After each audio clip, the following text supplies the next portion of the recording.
Здравствуйте, это «Вести интервью».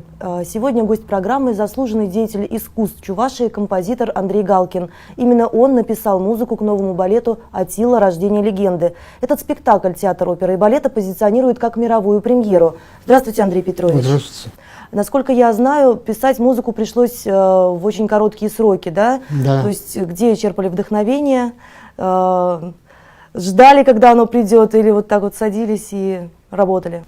Когда мне предложили спектакль написать, это для меня было полной неожиданностью. Я не планировал, честно говоря. Но это было 18 июля того года. Времени на раскачку было очень мало. И вплоть до последнего времени все... Какие-то нюансы приходится где-то подправлять, да? Да. Насколько я знаю, это действительно не первый ваш балет, да? Вот где-то около 20 лет назад вы написали музыку к спектаклю «Мальчик с пальчик», тоже для театра оперы и балета. Вот. Да, первый балет это у меня был детский балет. Как-то ваше отношение к балету, к написанию балетной музыки, оно изменилось за это время? Или какие-то вот основные каноны, они теми же остаются? Музыку надо писать красивую, стараться вообще писать музыку, чтобы она задевала людей за душу, чтобы какие-то эмоциональность была присутствована в положительном плане. Вот. Канонически, в общем, вот этот балет, он писался как бы по тем традициям, традиция такого современного балета. Балет, в принципе, он состоит из нескольких номеров, да? Ну, то есть это... Ну, есть номерная структура да, балета. определенная такая музыкальная Да. форма. Аттила, он не совсем соответствует, да, вот ну, там как такой бы, форме? Нет, там как бы номерная структура, но она идет как бы беспрерывно, я имею в виду отношение музыки. И поэтому, когда зритель слушает, ему, вот, в принципе, ему все равно, какая там номерная структура, Ну да, зрители об этом не задумываются. сквозная структура. Вот. Ему самому главное, чтобы, к счастью, главный балетмейстер очень внимательно отнесся к музыке, подошел к музыке. И все вот мои как бы задумки как бы воплотились у него на сцене. Андрей Петрович, вот я знаю, что вы с детства мечтали композитором стать. Почему? Что-то вас в детстве, не знаю, удивило, поразило, кого-то вы услышали? Ну да, это правильно, это правда, потому что моим кумиром и до сих пор остается Александр Зацепин. Вот его с детства я как бы слушал музыку, первые впечатления были сильные. И вот почему-то вот даже другого выбора профессии не было, вот именно как бы вот стать композитором, быть композитором.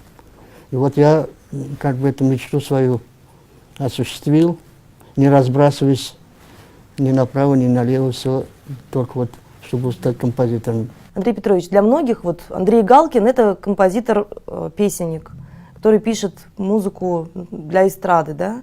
Это, скажем так, производственная необходимость, или вам нравится в этом жанре работать? Или все-таки вот действительно хочется чего-то большего, как балет, например, там, или опера? Композитор как бы должен быть универсалом, он должен писать, уметь, во всяком случае, любую музыку в любом жанре. Вот. Что это, что эстрада, допустим, что там современная музыка.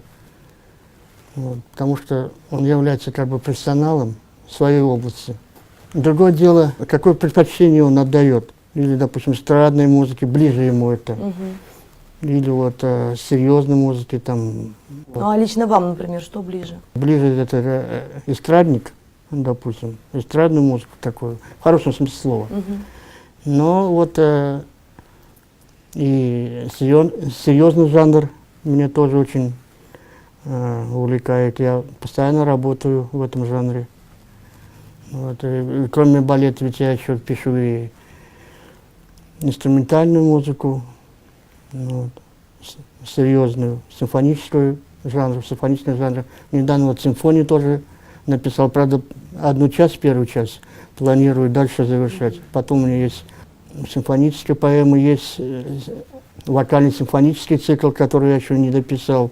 Долго пишу, вот, но мне кажется... То есть в работе очень много еще, работы да, очень много, материала? да. Вот. Но музыка для театра, она мне всегда особое место занимала, да. и занимает, и будет занимать, потому что я очень люблю театр. Вот, не случайно я работаю как бы сейчас вот в кукольном театре, это тоже связано с театром. Вот я вообще предпочитаю вот музыку писать для театра. Может быть, это еще связано с тем, что если вот вы пишете музыку для спектаклей, да, то есть вы уверены в том, что она действительно будет исполняться. Ну да, А да. если симфония, еще неизвестно, кто, когда ее исполнит. То есть для композитора, наверное, это тоже очень важно, да? Ну да, потому что таким жанром, как симфония, все равно и слушатель должен быть подготовлен уже заранее. Ну а как вот вы считаете, допустим, в нашем городе много ли таких подготовленных людей? Или вот действительно, может быть, какая-то работа должна вестись в этом направлении? Ну, работа, конечно, должна вестись. Слушатель или зритель, да, он не все понимает в этой современной музыке. Вот. Но классику он еще более-менее. А как помочь современному зрителю понять именно современную музыку? То есть вот, ну, в частности, вашу, например. Лучше больше ходить на концерты. Вот. И ну, такие, ну, в общем, должны быть просветительские, что ли, передачи, чтобы слушатель пришел, и он в этой музыке что-то услышал для себя, то, что он хотел услышать, вот, созвучно современности эпохи нашей. Андрей Петрович, сейчас Да. очень многие композиторы пишут музыку в таких специальных современных компьютерных программах. Вот вы тоже пользуетесь такой программой? И вообще это хорошо или это, может быть, не есть хорошо? Может быть, нужно как по старинке, вот подобрал, например, на рояле, да, записал? Сейчас стало удобно писать, используя компьютер. Точно компьютер не сочиняет за тебя музыку, он помогает. Каким образом? Раньше как у композитора было? Карандаш и ластик, да? И партитурная бумага. Он сидел, там писал, там стирал, писал, стирал. Чтобы, допустим, оформить 24-листную этот самый партитуру, даже 32-строчную. Сколько времени надо заполнить. Вот. А сейчас упрощает это, облегчает труд. На компьютере раз быстро написал, не понравилось, убрал сразу. То есть это все-таки благо? Да, да, да, вот, и это хорошо. Понятно, что композитор, который пишет музыку, допустим, эстрадную, да, это, ну, там одно, это аранжировка там другая и так далее. А если вы пишете, допустим, музыку для симфонического оркестра, да, там же нужно как бы досконально знать каждый инструмент, да, там, тесситуру, в каких тональностях ему удобнее, неудобнее, там, да, какой диапазон и так далее. Не может так быть, что, допустим, вот пишете вы в компьютере, да, написали какие-то ноты, а музыкант потом скажет, как я это должен играть, мой инструмент вообще это не может сыграть. Ну, бывает, конечно, такое, что поторопился, не проверил, написал. И, конечно, музыкант, когда смотрит это, видит, у него, конечно, сомнение, что здесь имел в виду композитор-автор. Подходит, спрашивает. А есть какие-то, может быть, у вас любимые музыкальные инструменты, вот для которых вам приятнее писать? Вот раньше у меня были любимые инструменты тромбон, туба, виолончель. Я сейчас тоже люблю. Но сейчас в последнее время что-то уже кларнет. От чего это зависит? Ну, это еще зависит, какую характеристику даешь. Если по балету считать героем, допустим, да, с чем это связано. А вернее, что тембрально лучше прозвучит. Вот. То есть нет такого, да, что ага, композитор Андрей Галкин, значит, обязательно вот у виолончели или у тромбона будет там сплошное соло, да, а все остальные будут. Ну, а вообще-то я люблю, конечно, очень медь люблю. Почему? Ну, не знаю, так вот, мне нравится. Это такой, знаете, у них современный такой жизнь напряженный, что ли, вот этот у них ритм.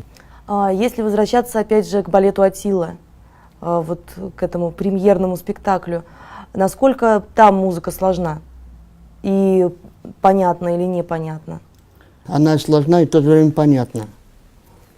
Потому что написано вот таким языком, что вот слушатели, мне кажется, слушателю это будет понятно, потому что образы яркие, контрастные, там есть и лирика, есть и как бы пафосная героика, вот.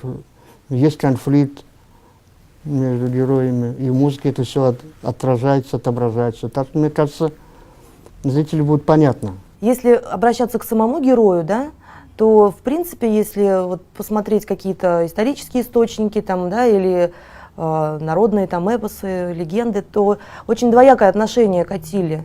Вот для кого-то он положительный персонаж, для кого-то отрицательный, а вот для вас? Конечно, я его считаю как бы своим главным героем, поскольку я пишу о нем. Такая сложная личность, конечно. Для меня он как бы положительный герой.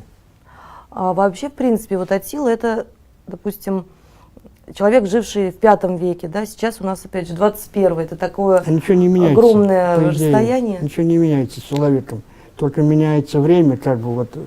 А у человека, что было раньше, то фактически сейчас остается ценность жизни. Стремление. Да, ничего не меняется. Все старо, как мир на самом деле. Так. Этот сюжет как бы многие поколения волнует и будет еще дальше волновать. Как вы считаете, вот, Андрей Петрович, вот этот новый спектакль, насколько он имеет, ну, скажем так, право на жизнь не только в нашем регионе, а действительно вот где-то еще в мире? Мне кажется, будет, потому что музыка, ну и сам балет очень яркий. И мне кажется, он задевает те чувства людей, которые, ну, присущи. Если вообще заглядывать в будущее, вот есть какие-то планы, ну, опять же, может быть, в плане театральных постановок, да, может быть, вы хотите еще что-то написать, или, может быть, уже даже какая-то работа в этом направлении ведется. Ну, вот кроме того, что вы говорите, у вас есть вокальный цикл, который сейчас в работе, да, симфония. Мюзикл как бы особое неравнодушие. Я очень люблю этот жанр. Вот, я бы, если бы была бы такая возможность, я бы только и в нем бы работал бы. Потому что это, ну, тоже такой жанр, он и в то же время и эстрадный, и в то же время и как бы и симфонический, там все вместе. Вот это мне очень мне нравится, очень мне импонирует это. Андрей Петрович, я желаю вам, чтобы обязательно мюзикл случился в вашей жизни, и не один. И, конечно же, желаю успеха новому балету. Спасибо большое, что пришли сегодня к нам на программу. Спасибо.